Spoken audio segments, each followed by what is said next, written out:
অসময়ে বৃষ্টি নামে, গ্রীষ্মকালে ধান চাষ করাটা তো এমন কিছু ব্যাপার নয়, সবাই করে, কিন্তু প্রত্যেক দিন অসময়ে বৃষ্টিতে লাগাম ছাড়া বৃষ্টিতে আজকে আমাদের মতন চাষির আজকে নাজেহাল অবস্থা। হ্যাঁ, এই যে দেখুন মাঠকে মাঠ সব জলে থই থই করছে। হ্যাঁ, যতক্ষণ ক্ষমতা থাকবে, যতক্ষণ চাষিদের সামর্থ্য থাকবে, ততক্ষণ তো তারা তো আপ্রাণ বাঁচাবার চেষ্টা করবে। তাদের ফসল, এই ফসলের উপর নির্ভর করেই তাদের সারা বছর চলবে। অতএব এই পরিস্থিতিতে আমি চাইছি যে সরকার আমাদের মতন চাষিদের পাশে এসে দাঁড়াক, সরকার কিছু সহায়তা করুক যাতে চাষিদের পিঠটা অন্তত বেঁচে যায়। আমি ধান চাষ করেছি 1.5 বিঘে, যদিও আমাদের নিজস্ব জমি নয়, সাঁজা বা ভাগ চাষের মাধ্যমে 1.5 বিঘে জমি ধান চাষ করেছি। কিন্তু এই যে ফসল নষ্ট হয়ে গেল, এরপর ঘর থেকে পুরো জরিমানা হিসাবে যাদের জমি তারা তো শুনবে না, তাদেরকে তো তাদের প্রাপ্যটা বুঝিয়ে দিতে হবে এবং সেই প্রাপ্যটা পুরোটাই ঘর থেকে দিতে হবে আর কি। এরকম পরিস্থিতির সম্মুখীন আজ।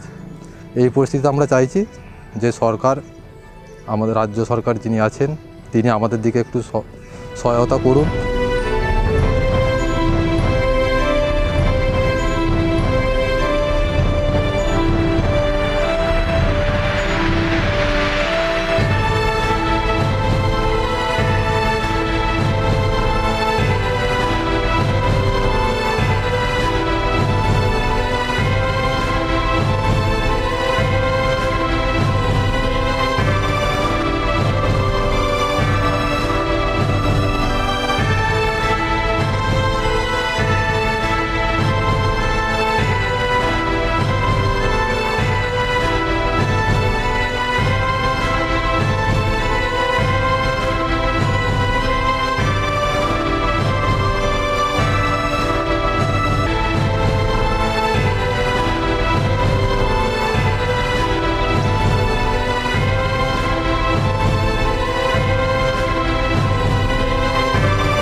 যা খরচা, এই তো ধান বেরোবে বলে মনে হচ্ছে না। এবার যাতে ঝাড়াই মেশিনে ওই 60 টাকা কাটা হিসেবে এখন এবছর নিচ্ছে, নেয় যেখানে 30 টাকা 35 টাকা কাটা, এখন আবার বলছে 100 টাকা কাটা দিতে হবে, নাহলে ঝাড়বো না।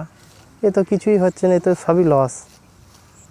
এ তো যা হবে লেবার আর ওদেরকে দিলেই হবে।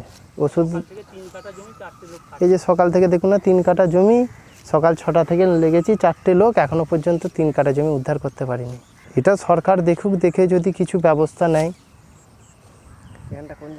এটা গোঘাট নবাসন।